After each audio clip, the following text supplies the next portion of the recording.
शायद दिल्ली अकेला राज्य है जो घर घर इस तरह से ऑक्सीमीटर्स पहुंचा भी रहा है और ये वाकई आप इसके लिए आपकी तारीफ करनी होगी आपकी सरकार की कि ये कोशिशें की जा रही हैं। लेकिन मुझे आपका बयान इस वक्त याद आ रहा है जो जून के पहले हफ्ते में आपने दिया था कि 31 जुलाई तक जो केसेस हैं दिल्ली में वो 5.5 लाख को छू जाएंगे और उसकी वजह से काफी पैनिक भी हो गया था। और आज आप स्टेबिलिटी की बात कर रहे हैं कि दिल्ली में वो स्टेबिलिटी आनी शुरू हो गई है। वो जो एस्टिमेट, वो जो प्रोजेक्शन था, उसका क्या आधार था और अब जब आप स्टेबिलिटी की बात करते हैं उसका आधार क्या है?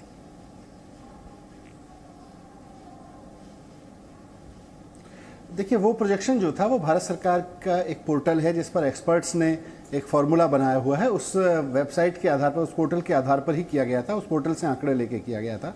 सारे राज्यों के लिए उस पर प्रोजेक्शन किए जाते हैं कि कौन राज्य कब कितने टेस्ट करा रहा है, उसके कितने पॉजिटिव आ रहे हैं, किस रेट से डबल हो रहा है। तो ये सारे आंकड़े उसमें फीड होते हैं और उसके बाद उसके प्रोजेक्शंस आते हैं। तो उस वक्त जून के पहले हफ्ते में जो स्थिति थी वो धीरे धीरे अब स्टेबल होनी शुरू हुई है। मैं ये नहीं कह रहा सब कुछ ठीक हो गया या अब कोरोना का खतरा टल गया, कोरोना अभी भी है। लेकिन जो आपने स्टेबिलिटी का आधार पूछा उसका वही है कि एक तो 70% लोग तो अब तक ठीक हो चुके हैं। तो जब हम कहते हैं कि 97,000 लोग हो गए तो उसका मतलब ये भी है कि लगभग 70,000 लोग ठीक भी हो चुके हैं। तो ये एक बड़ी चीज़ है कि कोरोना से लोग ठीक हो जा रहे हैं, बहुत आराम से ठीक हो जा रहे हैं। और अब नंबर जो है, जब हम पहले शुरू में जून में 6,000 टेस्ट कराते थे तो 2,000-2,500 केसेस आते थे। अब हम 24,000 टेस्ट करा रहे हैं, तब भी लगभग 2,000-2,500 केस आ रहे हैं। तो एक तरह से स्टेबिलिटी दिख रही है। अब आने वाले समय में और पता चलेगा कि ये स्टेबिलिटी स्थायी है या अस्थायी है। हम हाथ पे हाथ रख के नहीं बैठे हैं। हमारी तैयारी अभी भी अपने हॉस्पिटल इंफ्रास्ट्रक्चर को एनहेंस करने की है। हम अपने बेड्स बढ़ा रहे हैं, आईसीयू बढ़ा रहे हैं, हम सरकारी अस्पतालों के आईसीयू भी बढ़ा रहे हैं, बेड्स भी बढ़ा रहे हैं। हमने अपनी तैयारी इससे बड़ी स्थिति से निपटने के लिए रोकी नहीं है।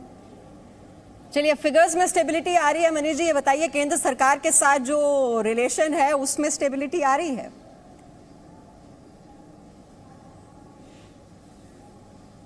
बिल्कुल, केंद्र सरकार की ओर से भी सहयोग मिला है। आज जो डीआरडीओ का एक हॉस्पिटल जिसमें 250 आईसीयू हैं वो भी दिल्ली के लिए मिला है।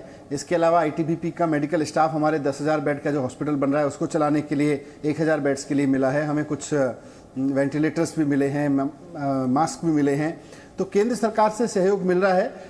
दिल्ली सरकार, केंद्र सरकार, सामाजिक संस्थाएं, तमाम इंस्टीट्यूशन मिलके ही इससे लड़ पाएंगे। ये बहुत बड़ी विपदा है पूरे देश में, दुनिया में। मैंने दरअसल ये सवाल आपसे इसलिए पूछा कि वो नोकझोंक थोड़ी दिखाई दे रही थी कि दिल्ली से जो बाहर से आने वाले लोग हैं, पहले उनका ट्रीटमेंट करने के लिए दिल्ली सरकार तैयार नहीं थी, उसके बाद उसको लेकर समझौता हो गया। तो ये जो कोऑर्डिनेशन है, आपको लगता है कि जब इस तरह का संकट काल आता है तो वो जो मतभेद हैं उन्हें हमें पीछे बैकफुट पर रखना पड़ता है और वो शायद अब वो कोऑर्डिनेशन केंद्र सरकार और दिल्ली सरकार में देखने को मिल रहा है? देखिए, मतभेद नहीं, कोऑर्डिनेशन तो हमेशा है। अब मतभेद तो हो सकते हैं, हों, लेकिन मतभेद अगर किसी व्यक्तिगत महत्वाकांक्षा को लेकर हैं तो नुकसानदायक है। लेकिन दिल्ली में कोविड के केसेस को देखने के लिए, कोविड के केसेस को ट्रीट करने के लिए एक व्यू पॉइंट राज्य सरकार का था, एक व्यू पॉइंट केंद्र सरकार का था। इसमें हमने केंद्र सरकार की बात मानी। फिर बाद में ऐसे ही होम आइसोलेशन को लेकर एक व्यू पॉइंट केंद्र सरकार का था, एक राज्य सरकार का था। वहां फिर केंद्र सरकार ने राज्य सरकार की बात मानी।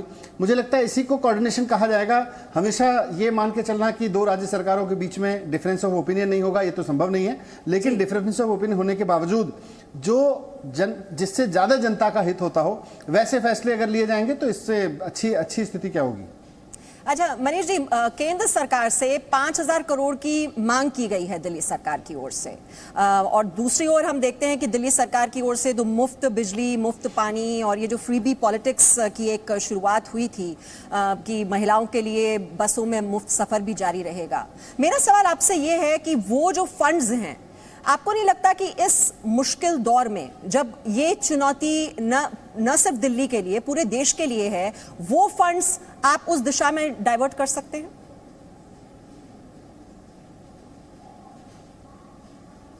आप सोच के देखिए ना कि लॉकडाउन के अंदर कनॉट प्लेस में काम करने वाला आदमी, किसी दुकान में या किसी चैनल में या किसी और कंपनी में काम करने वाला आदमी जिसकी 15-20 हज़ार रुपये की तनख्वाह है, वो अपने बिजली के बिल आप कह रहे हैं कि हम उसके महंगे कर दें।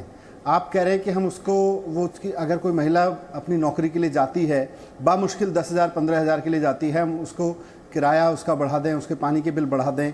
मुझे लगता है लॉकडाउन के पीरियड में तो अगर इस तरह का कोई फैसला लिया जाता है तो ये तो जनता के ऊपर अत्याचार होगा, ये तो जनता के ऊपर गलत वो होगा। फंड्स मैनेजमेंट करना राज्य की जिम्मेदारी है, केंद्र सरकार की जिम्मेदारी है। केंद्र सरकार को लोग टैक्स देते हैं, राज्य सरकार को भी टैक्स देते हैं। तो हमने जो मांगा है वो इसीलिए मांगा है क्योंकि दिल्ली का हक है और दिल्ली की ज़रूरत है, और केंद्र सरकार जिस तरह से बाकी चीज़ों में मदद कर रही है आगे बढ़ के, हमें पूरा भरोसा है कि केंद्र सरकार फंड्स मैनेजमेंट में भी पूरी मदद करेगी।